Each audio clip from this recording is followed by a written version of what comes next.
இன்றைக்கி சமையல் வெங்காய சாம்பார், வெங்காயம் அரைச்சி விட்ட சாம்பார், கோஸ் கேரட் தேங்காய் போட்ட பொரியல். வெங்காய சாம்பாருக்கு வெங்காயம் புளி தண்ணியில் கொதிச்சுட்டுருக்கு. உப்பு, மஞ்சப்பொடி, பெருங்காயப்பொடி போட்டாச்சு.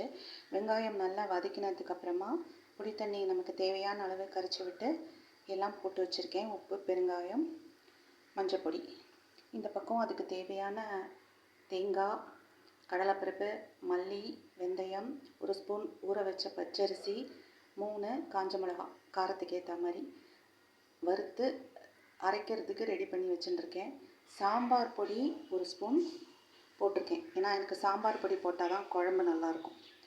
இந்த பக்கம் கோஸ் கேரட் அலம்பி ரெடியாக வச்சுட்டுருக்கேன் கட் பண்ணி. இந்த பக்கம் துவரம்பருப்பு வேக வச்சுட்டுருக்கேன். இன்றைக்கி டிஃபின் சப்பாத்தி பிசைஞ்சு வச்சுட்டுருக்கேன்.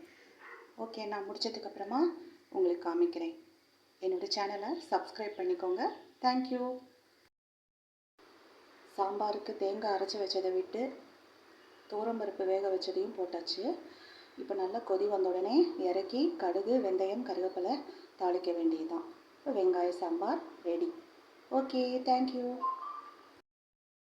இந்த பக்கம் கோஸ் வெந்துட்டுருக்கு. தண்ணி கொஞ்சம் கூட வற்றணும். அப்புறம் தேங்காய் போட்டு நம்ம இறக்கி வைக்க வேண்டியது தான். கோஸ் கேரட் பொரியல் இப்போ ரெடி ஆகிடும்.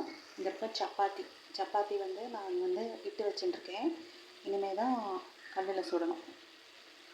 முடிச்சுட்டு காட்டுறேன் உங்களுக்கு. தேங்க்யூ. சாம்பார் ரெடி ஆகிடுது.